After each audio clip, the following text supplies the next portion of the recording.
तीन अतराफ पे दुश्मन की पोस्टें हैं, वो ऊंचाई पे बैठे हुए हैं। जब तक यहाँ पर आप उनके सोल्जर्स हैं, उनको किसी किस्म की फिक्र करने की कोई ज़रूरत नहीं। ये एक मुकद्दस फरीज़ा है और इस फरीज़े के सरअंजाम देने के लिए वो यहाँ पर अपनी ईदें कुर्बान कर रहे हैं, लेकिन वतन की हिफाजत के लिए खड़े। इंडियन फोर्सेस के सिपाहियों को देखते हैं या ऑफिसरों को देखते हैं तो आपके जज्बात और एहसास क्या होते हैं?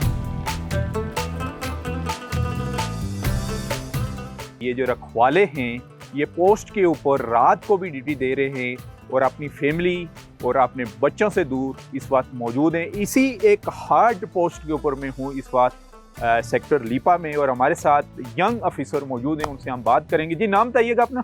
जी मैं मेजर रितर हूँ and I am company commander in this sector. अच्छा, कंपनी कमांडर है और ये फर्स्ट पोस्ट है जो हार्ड इलाका जिसको कहा जाता है उसकी। जी। और कब से सर्विस में आप कब आर्मी कब ज्वाइन की? मैं तकरीबन पिछले 8 साल से अस्करी खदमात सर अंजाम दे रहा हूँ, जिनमें तकरीबन 3 साल शुमाली वज़ीरिस्तान की तैनाती भी शामिल है। और ये जो हमारी है ये फर्स्ट पोस्ट है and this is the toughest sector in this complete area. अच्छा, इसकी अहमियत क्या है? अहमियत के हिसाब से क्या अहमियत है इस पोस्ट की? इस पोस्ट की अहमियत इस लिहाज से है कि ये अभी आपको हम आगे चलेंगे तो आपको इंडिकेट भी करा देंगे। ये जो मेजर नाला गुजर है तो उसकी हिफाजत के लिए ये पोस्ट जो है वो लगाई गई है। और यहाँ पर अभी आपको मैं आगे जाके इंडिकेट करा दूंगा दुश्मन की पोस्ट है।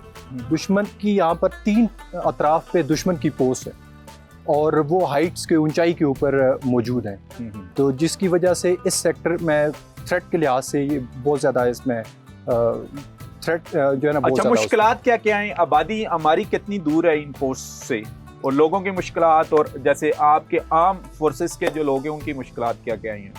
इस सेक्टर में दो तरह की डिफ़िकल्टीज होती है। एक तो जैसे मैं आपको पहले बता चुका हूँ कि यहाँ पर दुश्मन 3 अतराफ पे दुश्मन की पोस्टें हैं, वो ऊंचाई पे बैठे हुए हैं, तो यहाँ पर नकलो हरकत के में थोड़ी सी मुश्किलात पैदा होती हैं। दूसरी जो मेजर डिफ़िकल्टी इस सेक्टर में होती है वो मौसम की है, वेदर की है। कि अभी समर स्टार्ट हो चुका है लेकिन विंटर्स के अंदर यहाँ पर 4 to 5 फीट स्नो होती है, तो उसके अंदर नकलो हरकत के लिए दुश्मन जो अब नकलो हरकत में काफ़ी मुश्किलात पैदा होती हैं। लेकिन अल्हम्दुलिल्लाह कि मैं आपको श्योर करता हूँ कि मैं जब भी अपने सोल्जर से इंटरेक्शन करता हूँ तो मैंने हमेशा उनको पहले से ज़्यादा पुरअज़्म पाया। आपके जो सोल्जर हैं उनकी फैमिलीज़ वालों के लिए और कौम के लिए क्या मैसेज होगा? तमाम शोधा की फैमिलीज़ को ये पैगाम देना चाहता हूँ कि जब तक यहाँ पर आप उनके सोल्जर्स हैं यहाँ पर खड़े हैं, उनको किसी किस्म की फ़िक्र करने की कोई ज़रूरत नहीं। ये सोल्जर्स जो अपने वतन की हिफाजत के लिए यहाँ पर खड़े हैं, ये एक मुकद्दस फरीज़ा है और इस फरीज़े के सरअंजाम देने के लिए वो यहाँ पर अपनी ईदें कुर्बान कर रहे हैं, लेकिन वतन की हिफाजत के लिए खड़े। अच्छा, एक और क्वेश्चन के ज़ाहिर पोस्ट इतनी करीब हैं, जब आप इंडियन फोर्सेस के सिपाहियों को देखते हैं या ऑफिसरों को देखते हैं तो आपके जज्बात और एहसास क्या होते हैं? जी एज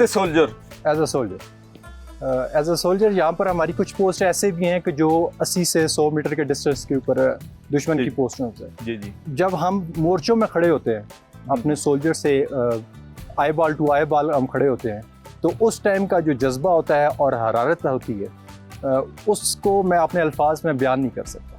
कि उस टाइम का जो जज्बा होता है कि जो अपने अब्दी दुश्मन के सामने जब आप खड़े होते हैं सोल्जर मोर्चों के अंदर, तो उस टाइम का जो जज्बा है उसके लिए अल्फाज नहीं है कि उसको आप डिस्क्राइब कर सकते। जैसे कि इन्होंने कहा जी कि इनके जज्बे को हम सलाम करते हैं और यही वो जज्बा है जिसने पाक आर्मी का, चाहे वो कश्मीर हो, बलोचिस्तान हो या फाटा के शुमाली वज़ीरिस्तान या जनूबी वज़ीरिस्तान हो, ये जज्बा यूं ही इन चट्टानों से भी बुलंद रहेगा और मजबूत रहेगा। आप हमारे साथ रहें, नेक्स्ट चलते हैं ज़रा पोस्ट पर और वहाँ पर भी कुछ जवानों से आपकी बातचीत करवाएंगे।